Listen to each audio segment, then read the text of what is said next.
اعوذ باللہ من الشیطان الرجیم بسم اللہ الرحمن الرحیم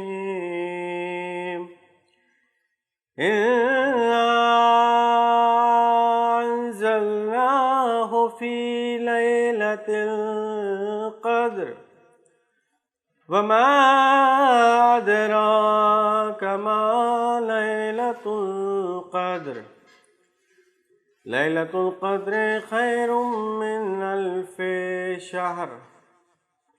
تنزل الملائکۃ والروح فیہا بإذن ربہم من کل امر سلام ہی حتی مطلع الفجر اللہم صلی علی محمد وآل محمد. درود پڑھیے گا محمد وآل محمد. اللہم صلی علی مولانا حسین علیہ السلام کی شان میں کلام کے چند اشعار آپ کی سماعت کے پیش نظر ہیں. ایک بار پھر مل کر درود پڑھیے گا محمد وآل محمد. اللہم صلی علی محمد. کیسے ملتا ہے خدا دیکھ لیا ہے میں نے، کیسے ملتا ہے خدا دیکھ لیا ہے میں نے، اور جا کے خود کر بو بلا دیکھ لیا ہے میں نے، کیسے ملتا ہے خدا دیکھ لیا ہے میں نے، اور تیرے خیمے کا دیا دیکھ لیا ہے میں نے، تیرے خیمے کا دیا دیکھ لیا ہے میں نے، ارے کتنی بے بس ہے ہوا دیکھ لیا ہے میں نے، کیسے ملتا ہے خدا دیکھ لیا ہے میں نے، اور روز کش کول اٹھائے چلا آتا ہوں حسین، روز کش کول اٹھائے چلا آتا ہوں حسین، ارے تیرا دروازہ کھلا دیکھ لیا ہے میں نے، کیسے ملتا ہے خدا دیکھ لیا ہے میں نے، اور ھذا من فضل حسین ابن علی و زہرا، ھذا من فضل حسین ابن علی و زہرا، ارے حر کے ماتھے پہ لکھا دیکھ لیا ہے میں نے، کیسے ملتا ہے خدا دیکھ لیا ہے میں نے، اور سامنے کہتا ہے بیٹا میرا شہ کا ماتم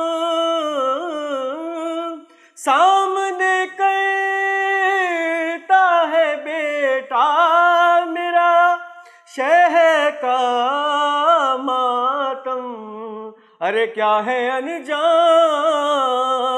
میرا دیکھ لیا ہے میں نے، کیسے ملتا ہے خدا دیکھ لیا ہے میں نے، اور جا کے خود کئی بو بلا دیکھ لیا ہے میں نے، کیسے ملتا ہے خدا دیکھ لیا ہے میں نے۔ بر محمد وآل محمد صلوات اللہم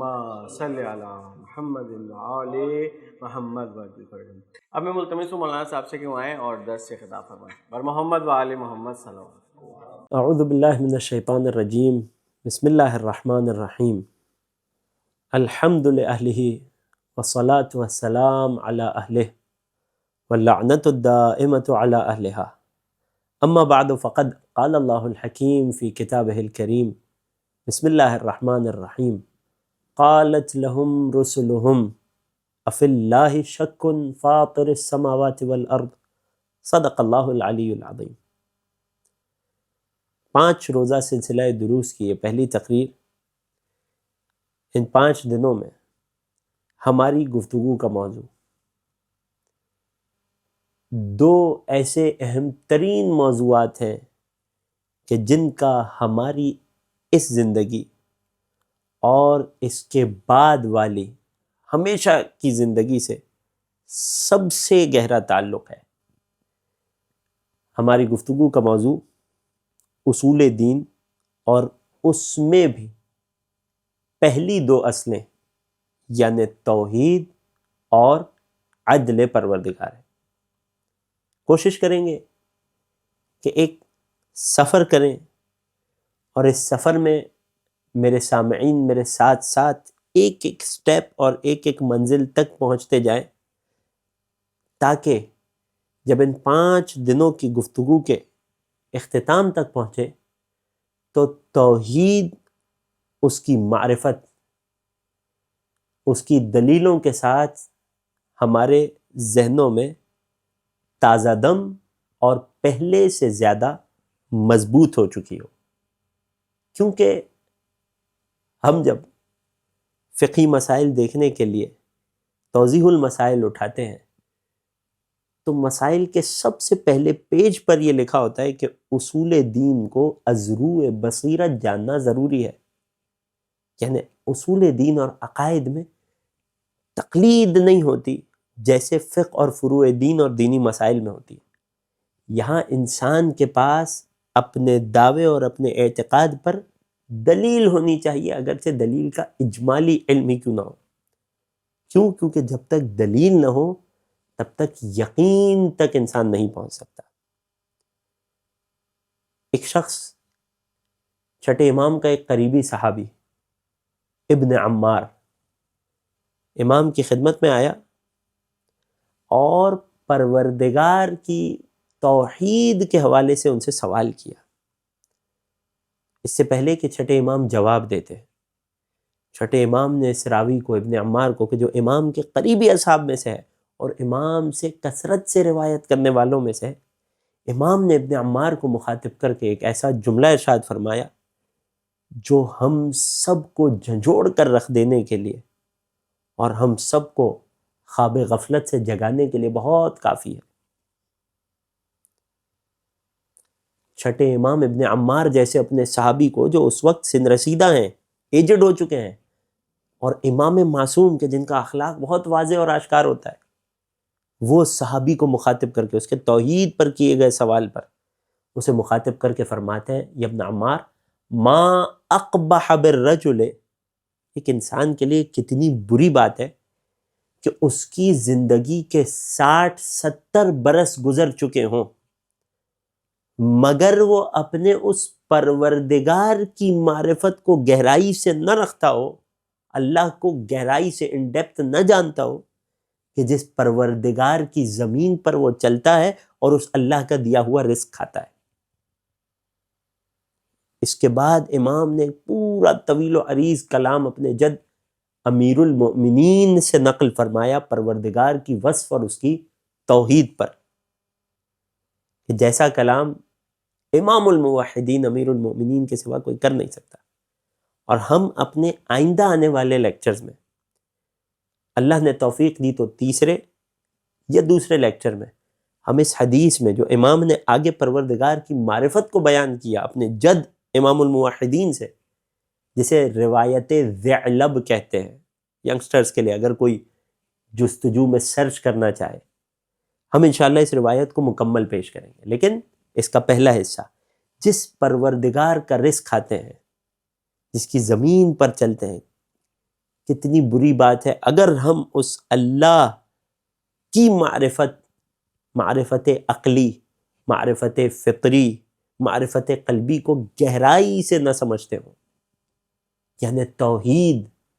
اور صفات خالق پر دلیلیں ہمارے دلوں میں نقش نہ ہو۔ بس اسی ہدف کو حاصل کرنے کی خاطر اس ماہ رمضان خود کو پروردگار سے قریب تر کرنے کی خاطر ہم اس سلسلہ دروس کو آپ کی خدمت میں پیش کر رہے ہیں۔ سب سے بنیادی سوال سے ہم بات کا آغاز کریں گے۔ ضرورت کیا ہے انسان کو ان مشکل باتوں میں پڑھنے کی؟ کیوں میں اتنی توجہ دوں؟ کیوں میں آرام اور آسائش اور چین اور سکون سے اپنی زندگی نہ گزار لوں؟ کیوں میں اتنی مشکل، دقیق، عقلی، فلسفی ابحاث میں، اگرچہ اتنی مشکل نہیں ہے، سوال کے طور پر، مثال کے طور پر کہہ رہا ہوں، کیوں میں اتنی مشکل باتوں میں خود کو الجھاؤں؟ اس سوال کا جواب کہ کیوں ضروری ہے کہ میں تلاش کروں، جواب یہ ہے کہ جب سے حضرت انسان اس روئے زمین پر آیا اور اس روئے زمین پر اس نے کھانا اور چلنا شروع کیا، ایک ایسا سوال اس کی فطرت یا اس کے ذہن میں الجھن پیدا کرتا رہتا ہے کہ جس سوال کے نتیجے میں تمام تر ادیان وجود میں آئے اور لوگوں نے مختلف انداز سے اپنی سوچ، اپنی فہم، اپنی عقل کے مطابق اس سوال کا جواب دینے کی، اس سوال کا جواب تلاش کرنے کی کوشش کی۔ کوئی سوال کا جواب ڈھونڈنے پہاڑوں میں چلا گیا، کسی نے صحرا کو اپنا مسکن بنا لیا، کوئی بیابانوں میں تنہا پھرنے لگا، کوئی محلات اور قصور کی زندگی کو چھوڑ کر گوشہ نشینی کی زندگی میں چلا گیا، کوئی مختلف اساتذہ کے دروازوں پہ دستک دینے چلا گیا۔ لیکن یہ ایک ایسا سوال ہے کہ جس نے مشکل ترین حالات میں گرفتار انسان سے لے کر آسان ترین آسائش میں موجود زندگی گزارنے والے انسان سب کو الجھن میں ڈالے رکھا۔ اور ہم میں سے بھی اس دنیا میں آنے والا ہر انسان جب عقل و شعور کی منزل تک پہنچتا ہے تو اس کے ذہن میں یہ سوال ضرور پنپ کے آتا ہے۔ اب اگر وہ اگنورنٹ نہ ہو، غفلت میں نہ ہو، وہ ضرور اس سوال کے جواب کو کہیں نہ کہیں تلاش کرتا ہے۔ اور وہ سوال کیا ہے کہ جو انسان کی تخلیق کے وقت اس کی غریزت میں، اس کی فطرت میں یا اس کی جینز میں رکھ دیا گیا ہے۔ وہ سوال من این و الی این، میں کہاں سے آیا ہوں اور میں کہاں جا رہا ہوں، فرام ویئر ٹو ویئر، کہ جس ایک سوال کی دو طرفیں ہیں کہ جس کا جواب اگر خلاصہ کر دیا جائے، اگرچہ ابھی ہم سفر کا آغاز کر رہے ہیں، اگر خلاصہ کر دیا جائے تو قرآن کی وہ آیت کہ جو پہلے امیر المومنین کی زبان پر آئی تھی، بعد میں قرآن کی آیت کا حصہ بنی، جو ہم ہمیشہ ایک دوسرے سے کہتے ہیں جب بھی کسی کی وفات کی خبر سنتے ہیں، وہ چھوٹا سا جملہ ہے مگر اس پورے بنیادی غریزی فطری سوال کا آسان ترین جواب ہے، خلاصہ ہے ہر چیز کا، کہ انا للہ و انا الیہ راجعون۔ من این، ہم کہاں سے؟ ہم اللہ کے لیے ہیں، اللہ کی جانب سے وَإِنَّا إِلَيْهِ راجعون، پلٹ کر بھی اسی کی طرف جانا۔ یہ وہ بنیادی سوال ہے جو ہر انسان کے ذہن میں پنپ کر آتا ہے، اور اسی سوال کے جواب کی تلاش میں تمام تر ادیان وجود میں آئے اور لوگوں کو اس سوال کا جواب دینے کی کوشش کی۔ اگر انسان اس سوال کے جواب پر غور کرنا چاہے، پھر وہی بات، پھر وہی دوسرا سوال، دوسرا موقع، دوسرا مرحلہ۔ اب یہ سوال تو میرے ذہن میں آ گیا، لیکن یہ سوال اتنا امپورٹنٹ کیوں ہے کہ میں اپنی زندگی کا وقت اس پر صرف کروں؟ میں کیوں اس سوال کے جواب میں CWO کی جانب سے منعقد کردہ ان دروس کو سنوں؟ میں یہ بھی تو کر سکتا ہوں کہ PCN کا چینل بدل کے کسی اور چینل کو دیکھ لوں، اور وقت گزاری اور انٹرٹینمنٹ کے حوالے سے شاید مجھے کہیں اور اس سے بہتر کوئی چیز مل جائے۔ میں کیوں اس سوال پر دھیان دوں؟ یہاں تک ٹھیک ہے، سوال ذہن میں آ گیا، مگر میں اس سوال کے جواب کو کیوں تلاش کروں؟ اس کی وجہ یہ ہے، کیوں اس سوال کا جواب تلاش کرنا ہر بشر، ہر انسان کی لاجیکل عقلی ذمہ داری ہے۔ وجہ فقط اتنی ہے، ایک مثال سے سمجھاتا ہوں۔ اگر ہمارے ناظرین کو یہ نیوز ملے کہ مثلا جاپان کے ساحلی شہر توشیبا میں 8.4 ریکٹر اسکیل کا زلزلہ اور ارتھکویک آیا، کہ جس کے نتیجے میں ایک بہت بڑی سونامی کی لہر اٹھی ہے، کیونکہ ساحلی شہر ہے، جو عنقریب اس پورے شہر کو خدا نخواستہ تباہ کر دے گی۔ میں نے صرف مثال کے طور پہ کہا، اگر یہ نیوز ریئلٹی میں بھی آپ تک آئے، آپ کے لیے یہ نیوز روزمرہ کی باقی خبروں کی طرح ہوگی۔ آپ خبروں میں، خبرنامے میں سنیں گے اور سن کر اپنے روزمرہ کے روٹین میں لگ جائیں گے۔ لیکن اب اس ایگزامپل کو تھوڑا سا چینج کرتے ہیں۔ فرض کیجئے کہ اس جاپان کے اس ساحلی شہر توشیبا میں فار ایگزامپل آپ کا کوئی قریبی رشتہ دار یا آپ کا اپنا بیٹا سٹڈیز کے لیے یا بزنس کے لیے گیا ہوا ہے۔ اب میرا سوال ہے، کیا اب بھی جیسے ہی یہ خبر آپ تک پہنچے گی آپ ویسے ہی وہاں سے گزر جائیں گے؟ کیا اب بھی آپ اگنورنٹ رہ سکتے ہیں یا نہیں؟ اب اگر ایک خبر تو چھوڑیے، کوئی واٹس ایپ پر چلایا گیا فارورڈڈ میسج بھی اگر ایسا ہے جس کے بارے میں آپ شور نہ ہو، 50-50 کی پروبیبلٹی رکھتے ہوں کہ شاید یہ سچ ہو، شاید یہ جھوٹ ہو۔ اب اگر ایک سچی اور پکی خبر تو چھوڑیے، فقط ایک ایسی بات اڑتے اڑتے آپ تک پہنچے جسے ہم افواہ کہتے ہیں، اب آپ اس افواہ کو بھی سیریس لیں گے،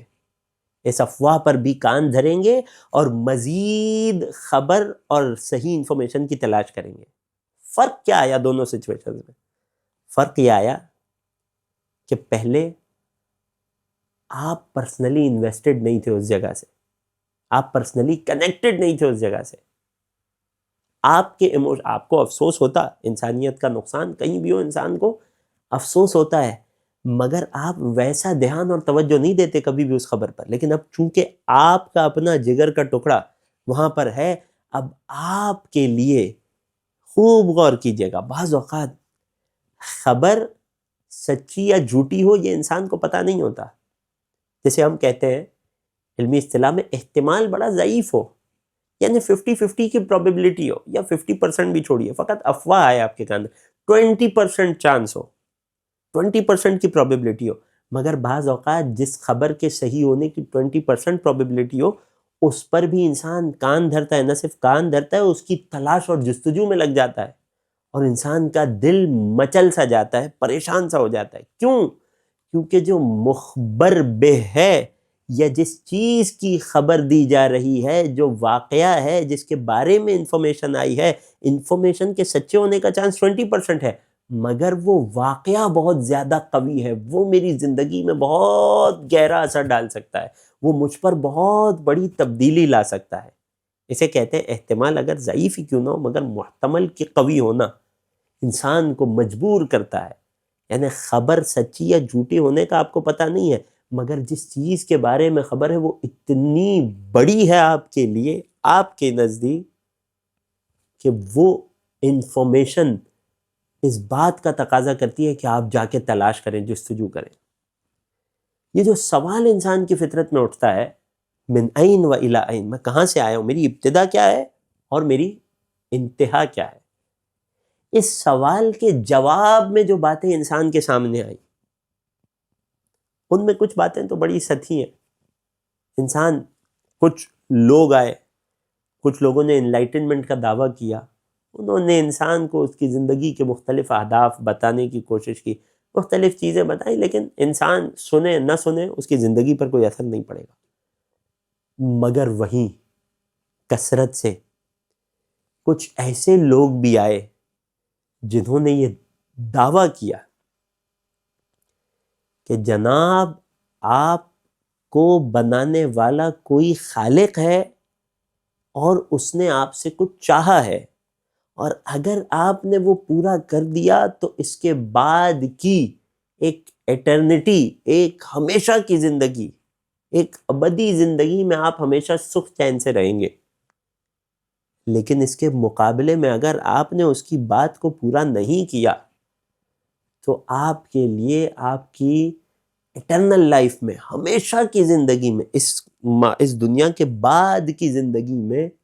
ہمیشہ کی سزا ہے، سخت ترین سزا ہے، ہمیشہ کی پریشانی ہے، ہمیشہ کا دکھ ہے، ہمیشہ کی تکلیف ہے۔ اب خوب غور کیجیے گا، فرض کرتے ہیں کہ یہ خبر، اس کے صحیح اور سچے ہونے کی پروبیبلٹی اگر 5% ہی کیوں نہ ہو، لیکن جو انفارمیشن دی جا رہی ہے وہ اتنی بڑی ہے کہ اگر سچ نکل آئی تو اگنورنٹ انسان برباد ہو جائے گا۔ لہٰذا جس بارے میں خبر دی جا رہی ہے وہ چیز اپنے آپ میں تقاضا کرتی ہے کہ انسان کچھ نہ کرے، فقط تھوڑی سی ریسرچ تو کرے، تھوڑی سی چھان پھٹک تو کرے، تھوڑی سی تلاش تو کرے کہ آیا کہیں یہ بات واقعاً سچی تو نہیں ہے۔ بس جس بارے میں خبر دی جا رہی ہے اس کی عظمت، میں دنیا کی 60 سال کی زندگی میں 1 سال کی پریشانی، 1 مہینے 1 دن کی پریشانی برداشت نہیں کر سکتا، اگر مجھے ہمیشہ کی زندگی میں عذاب میں مبتلا کر دیا گیا تو میرا کیا ہوگا؟ بس یہ خیال، یہ خوف، یہ ضرر کا احتمال، یہ نقصان کا احتمال، probability آف لاس، اتنے بڑے لاس کی probability، اگرچہ probability کم ہی کیوں نہ ہو مگر لاس بہت بڑا ہے، اس کی probability یہ تقاضا کرتی ہے انسان سے کہ وہ جو لوگ آ کر یہ خبر دے رہے ہیں ان کی بات کے سچے یا جھوٹے ہونے کی طرف دھیان دے، ان کی بات کو سنے، ان کی بات پر غور کرے، ان کی بات کی دلیلوں کو سمجھنے کی کوشش کرے، اور یہیں سے ہم توحید کی گفتگو کے لازم ہونے کی طرف آ جاتے ہیں۔ لہٰذا ضروری ہے کہ انسان کو کان دھرنا پڑے گا، ورنہ جو پروبیبلٹی ہے مقابل میں وہ ہمیشہ کی بربادی ہے۔ اور اسی دلیل کو ہمارے 8ویں امام علی بن موسیٰ الرضا علیہ السلام نے پیش کیا تھا، جب ایک شخص نے اسی قسم کا سوال کیا تھا کہ میں کیوں خالق اور صانع کے وجود کو تلاش کروں، تو امام نے یہ فرمایا تھا، یا اس نے بعض روایات کے مطابق، مضمون روایت، اس نے آ کر عرض کی کہ جو اتنی محنت آپ کرتے ہیں، آپ دیندار لوگ، اگر آپ کے مرنے کے بعد، آنکھ بند کرنے کے بعد اس عالم میں اس طرف کچھ بھی نہ ہوا، اگر یہ جو ظاہری موت ہے یہی آپ کی اینڈنگ ہوئی تو آپ کی یہ ساری محنت ضائع ہو جائے گی۔ امام مسکرایا اور فرمایا، اس کے برعکس اگر تو خدا کا اقرار کیے بغیر، خدا کو تلاش کیے بغیر اس دنیا سے چلا گیا اور تیری آنکھ بند ہوتے ہی تجھے یہ پتہ چل جائے کہ یہ سارے دعوے سچے تھے اور جہنم بھی حقیقی ہے اور جنت بھی حقیقی ہے، اب تو یہ بتا کہ نقصان کس کا ہے؟ اگر ہم یہ سب کر کے چلے جائیں، وہاں کچھ نہ ہو بالفرض مثال، تو ہمارا کوئی نقصان نہیں ہے، لیکن اگر تو نے تحقیق نہیں کی، تو نے تلاش نہیں کی، تو نے معرفت حاصل کرنے کی کوشش نہیں کی، اور وہاں انبیاء کا دعویٰ سچ نکلا تو اب تو ہمیشہ کے لیے برباد رہ جائے گا۔ لہٰذا انسان کی بنیادی عقل سلیم اس سے تقاضا کرتی ہے کہ ان سوالوں کے جوابات کو تلاش کرے۔ اب جب تلاش کرے تو تلاش کا آغاز کہاں سے ہوگا؟ بڑی بیسک سی بات ہے، انسان اپنے آپ کو دیکھے گا۔ میں اس اتنی بڑی دنیا کے جو اتنے بڑے یونیورس میں ہے، میں ایک ذرہ یا ذرے سے بھی کم، میں اس دنیا میں پیدا کیا گیا۔ انسان کی عقل اس سے یہ سوال کرے گی کہ اگر میں پیدا کیا گیا، مجھے وجود ملا، تو دو ہی چانسز ہیں، یا تو میں نے خود اپنے آپ کو وجود دیا، یا نہیں کوئی اور ہے کہ جس نے مجھے وجود دیا۔ اگر میں کہوں کہ میں نے اپنے آپ کو وجود دیا تو یہ بات عقل سلیم انسانی کے خلاف ہے، بیسک لاجک کے خلاف ہے کہ میں اپنے آپ کو وجود نہیں دے سکتا۔ کیوں؟ کیونکہ اپنے آپ کو وجود دینے سے پہلے یا تو میں موجود تھا یا موجود نہیں تھا بلکہ معدوم تھا، عدم میں تھا۔ اگر میں خود موجود تھا تو پھر وجود دینا لغو ہے، اور اگر میں خود موجود نہیں تھا، معدوم تھا، تو ایک بیسک لاجیکل قاعدہ ہے، فاقد الشیء لا یعطی، جس کی خود کی جیب میں پھوٹی کوڑی نہ ہو وہ کسی کو کیا دے گا؟ تو میں خود جب عدم کی گہرائی، گمراہی اور عدم کے اندھیرے میں تھا، ظلمت میں تھا، تو میں خود کو کیسے وجود دے سکتا تھا؟ میں تو اپنا وجود کے لیے کسی موجود کا محتاج تھا۔ اور اگر اس برانچ کے دوسرے پارٹ کو دیکھا جائے، نہیں میں نے خود وجود نہیں دیا، کیونکہ اس سے دور لازم آتا ہے جو تمام تر انسانوں کے نزدیک ناممکن ہے، امپاسبل ہے۔ دوسری برانچ کہ نہیں میں نے خود کو وجود نہیں دیا بلکہ کسی غیر نے مجھے وجود دیا، تو اب اگلا سوال آئے گا، آیا وہ غیر جس نے مجھے وجود دیا اپنی نوعیت میں، اپنی حقیقت میں وہ بھی میرے ہی جیسا ہے یا نہیں مجھ سے ڈفرینٹ ہے؟ اگر میں کہوں کہ میرے ہی جیسا ہے تو سوال یہ اٹھے گا پھر اسے کس نے وجود دیا؟ اور یہ سوال برقرار رہے گا، ہر وجود دینے والے کے لیے سوال کیا جائے گا کہ اسے کس نے وجود دیا، یہاں تک کہ عقل بشری اس بات کا تقاضا کرتی ہے کہ ضروری ہے کہ یہ چین کہیں جا کر رکتی ہو، کیونکہ ہر وجود دینے والا وجود پانے والے کے لیے علت اور کاز ہے، اور کاز کے چیپٹر میں انفینٹی ناممکن ہے، امپاسبل ہے۔ انفینٹ چین آف کازز ہونا بیسک لاجک کے مطابق بھی ممکن نہیں ہے۔ تو ضروری ہے کہ کوئی ایک ایسا اینڈ پوائنٹ ہو، کوئی ایک ایسی ذات ہو، کوئی ایک ایسا وجود ہو کہ جس سے وجود کی ابتدا ہوئی ہو مگر اسے کسی نے وجود نہ دیا ہو، اور اسی پہلے وجود بخشنے والے کو ہم اس سلسلے کے سب سے پہلے ذات کو ہم کہیں گے کہ یہ خالق ہے۔ اور یہ بہت ضروری ہے کہ جس سے وجود کی ابتدا ہو رہی، چونکہ وہ میرے جیسا تو نہیں ہو سکتا ورنہ وہ خود اپنے وجود میں کسی کا محتاج ہوتا۔ میری کوالٹی کیا ہے؟ میری خصوصیت یہ ہے کہ میرے اندر چینجز آتے ہیں، اور میری نہیں اس پورے یونیورس کی خصوصیت یہ ہے، اسپیشیلٹی یہ ہے۔ بڑا مشہور محاورہ سائنس کے ماہرین کا، the only thing constant in this universe is the change۔ وہ ایک چیز جو اس کائنات میں برقرار ہے وہ تبدیلی ہے۔ یعنی کیا؟ اس کائنات میں ہر لحظے تبدیلی واقع ہوتی رہتی ہے، تغیر واقع ہوتا رہتا ہے، چینج واقع ہوتا رہتا ہے. یہ یونیورس جو ہم اپنی آنکھ سے نگاہ اٹھا کے دیکھتے ہیں اور ہمیں کچھ دکھائی بھی نہیں دیتا، کتنا ہی چھوٹی سی پرسنٹیج ہے جو ہمیں دکھائی دیتی ہے، یہ یونیورس بھی لہجہ بہ لہجہ ایکسپینڈ کر رہا ہے. اور اس بات پر ساری علمی دلیلیں اور سب مشاہدات اور موجود ہیں. انسان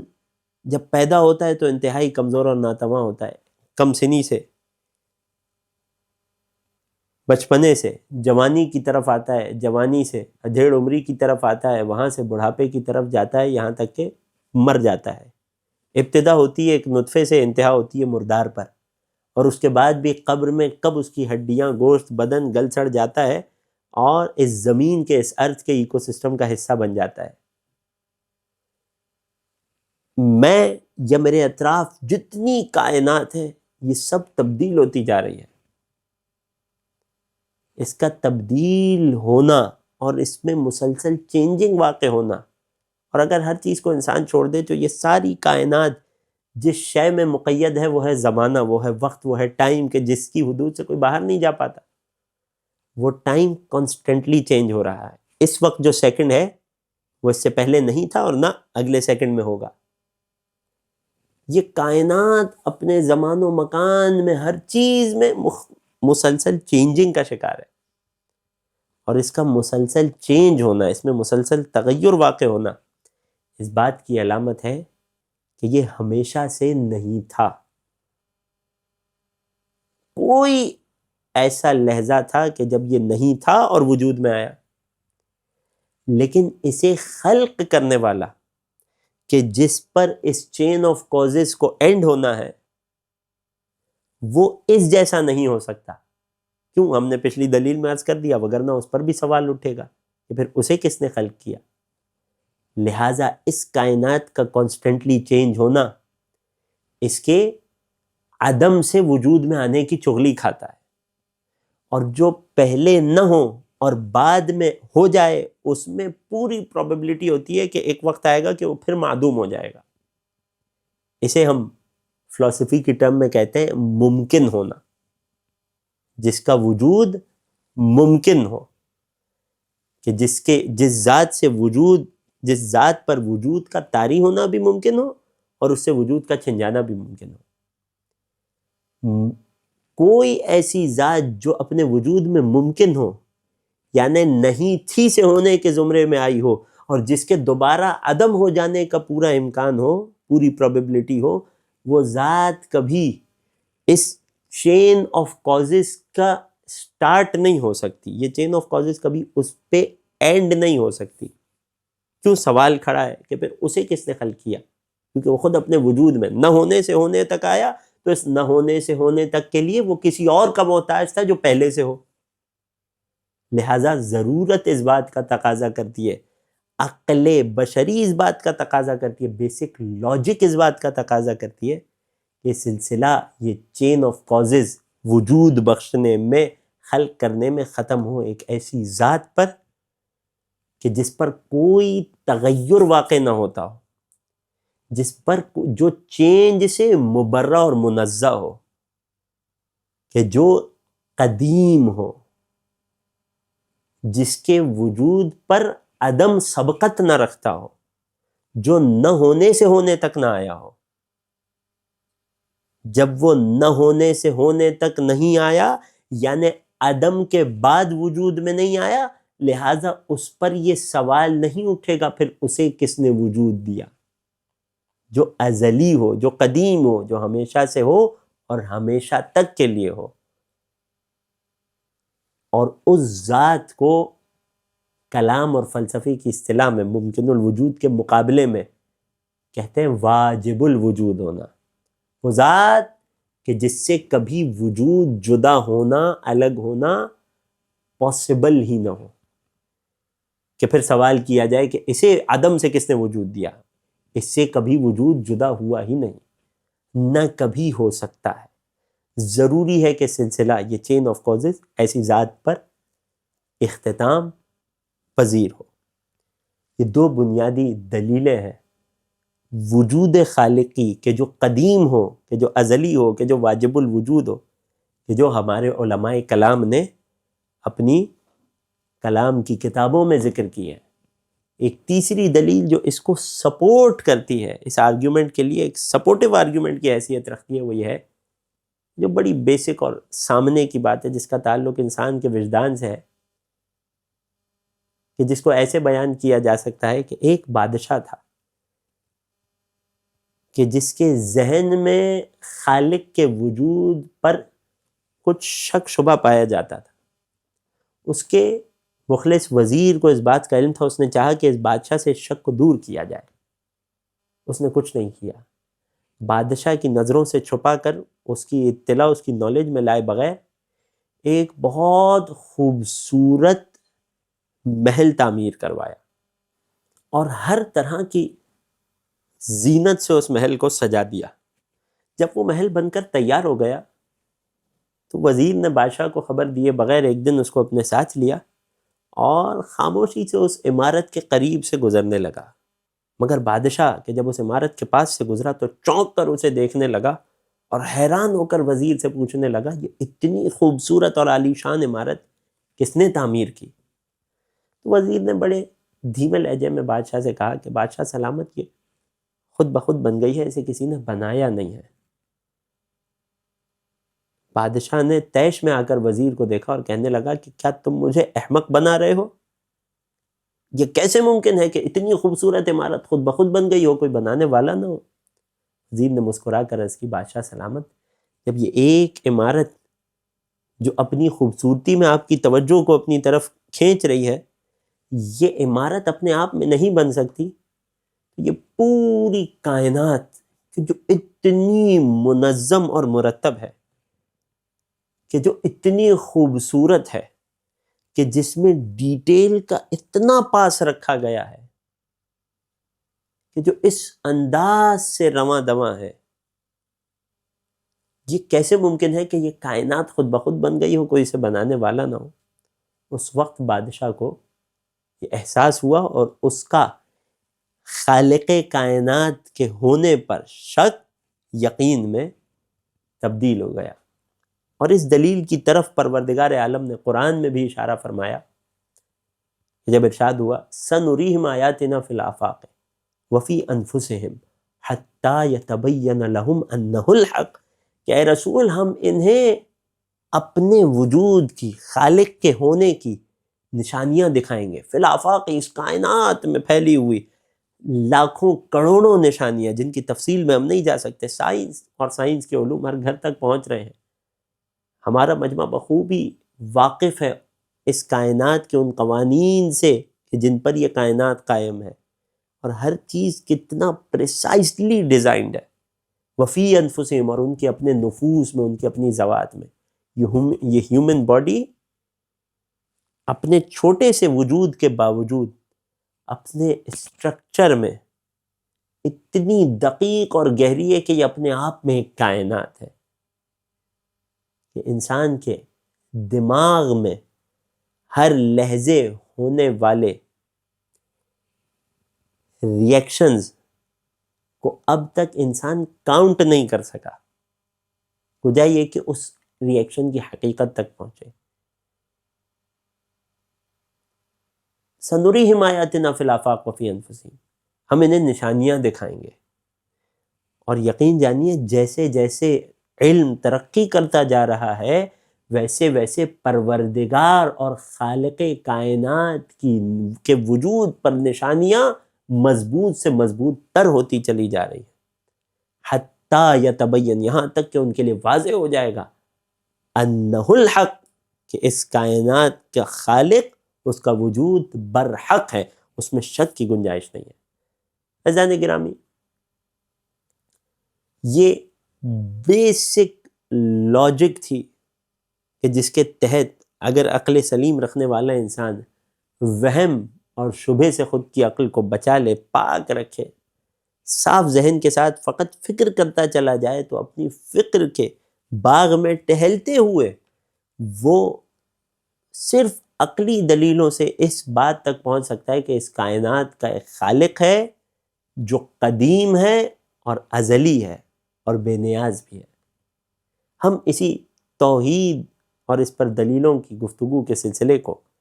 صفات پروردگار پر گفتگو کے سلسلے کو آگے بڑھائیں گے اگلے درس میں۔ پروردگار عالم سے دعا ہے کہ ہمیں اپنی معرفت عطا فرما اور اس معرفت کے تحت اپنی بندگی کی توفیق عطا فرما۔ وآخر دعوانا الحمد للہ رب العالمین۔